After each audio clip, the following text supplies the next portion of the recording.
Deux modèles Fiat en tenue des champs, un Volvo XC90 qui en remplace un autre et un coupé au sommet de la gamme Mercedes. C'est le sommaire de ce mardi 15 juillet. Bienvenue à tous.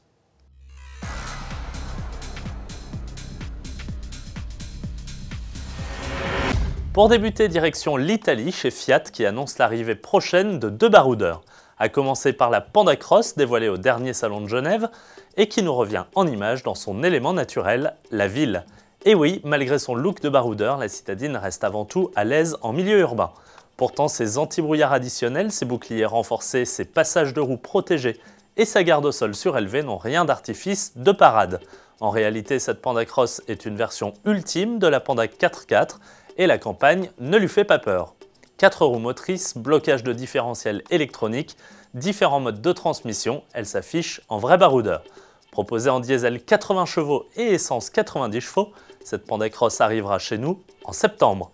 Pas de prix encore, mais Fiat annonce un tarif moitié moins cher que les SUV stars du marché. Fiat profite de l'arrivée de la Panda Cross pour nous parler d'un autre de ses modèles en tenue des champs, le Fremont Cross. Également présenté au dernier salon de Genève, le monospace 7 places adopte lui aussi un look de tout-terrain. Clairement moins tourné vers les sorties hors des sentiers battus, il peut malgré tout compter sur une transmission intégrale sur le bloc le plus puissant de 170 chevaux. Ce Fremont Cross arrivera également en concession dès le début de l'automne prochain, on attend ses tarifs.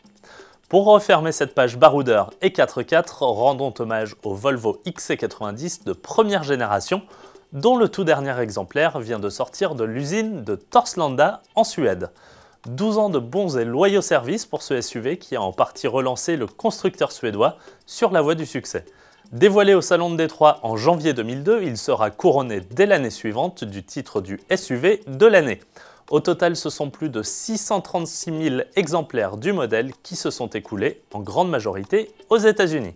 En France, plus de 15 000 d'entre eux ont trouvé preneur. L'usine de Torslanda se prépare désormais à accueillir la nouvelle génération de XC90, présentée au Mondial de Paris début octobre et dont la production débutera en janvier 2015. Pour terminer, allons décrocher les étoiles chez Mercedes qui lève le voile sur la version la plus luxueuse, la plus puissante et accessoirement la plus chère de toute sa gamme, le S65 AMG Coupé.